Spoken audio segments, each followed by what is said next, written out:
All right, guys, what's going on? Welcome in. So Jordan Schultz is reporting that supposedly multiple teams have reached out to the Atlanta Falcons about a potential Kyle Pitts trade. Now, I got to be honest, when I'm thinking about Kyle Pitts, he's one of the most interesting case studies in the National Football League. Like, I would say top 5, top 10.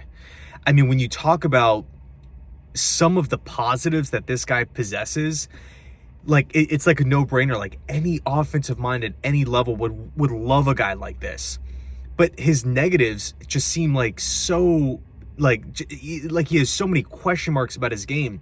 It's just such an interesting player and career so far, right? Because I mean, if you just go down the list of positives, dominated the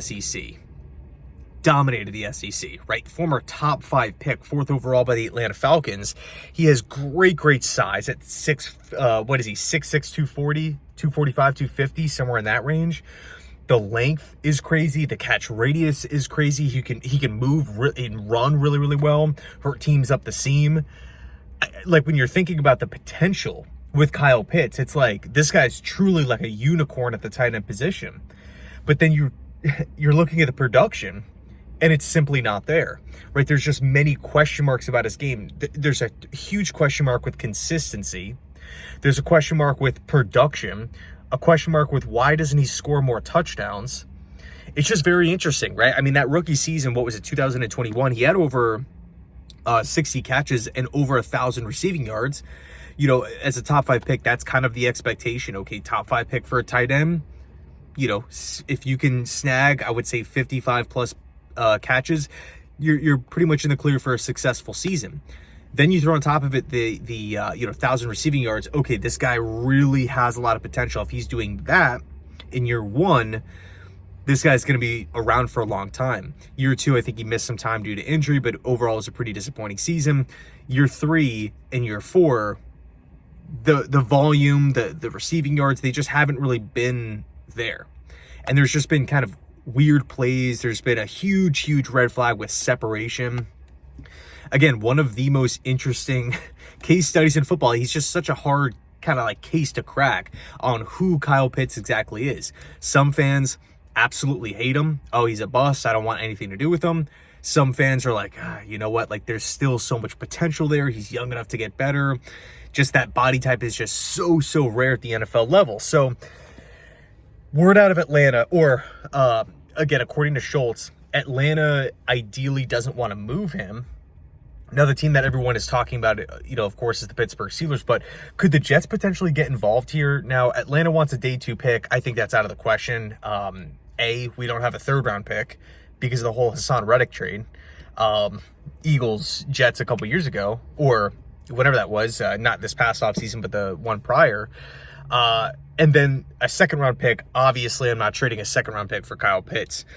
One of the, I would say, maybe biggest concerns with Kyle Pitts and potentially flipping a day 2 selection for him, the expectation is, okay, you're probably going to have to give him a big, or not a big deal, a bigger deal, or extend him in some sort of facet. Now, you could probably sign him to a cheaper deal than maybe what most people would think, just because if you are a team that is, in negotiations, you do have a lot of question marks that you can bring up. It's not like he's going to demand to be a top 5 highest paid tight end in football. But then, of course, the counter is tight ends don't really get paid all that much, relatively speaking. Cap continues to climb. Quarterbacks get paid. Wide receivers get paid. Corners get paid. Edge rushers get paid. D tackles, too. That's another market that's just flat out exploding.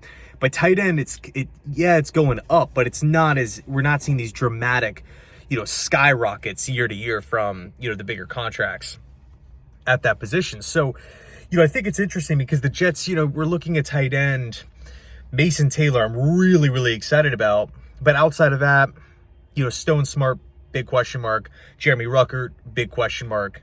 Ideally, you'd want to get a veteran in the mix.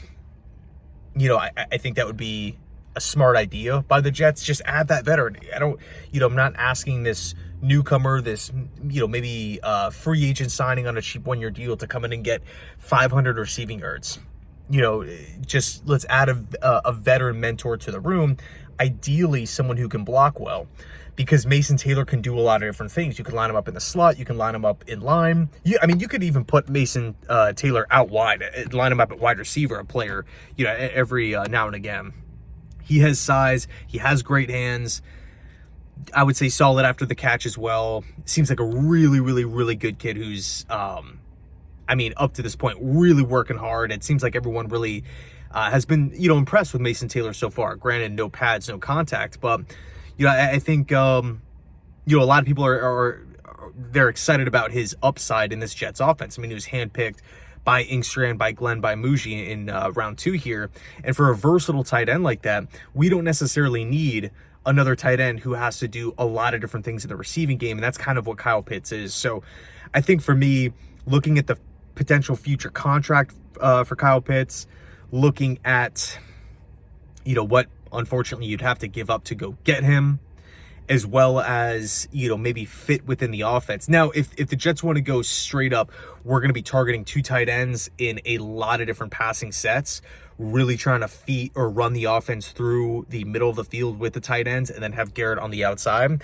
Maybe you can sell that idea. Maybe it's, we're months into or weeks into training camp and it's like, whoa, Reynolds, Tyler Johnson, Lazard, Corley, what have you, we do not have that style of talent or production at the wide receiver 2 position, 3 or 4.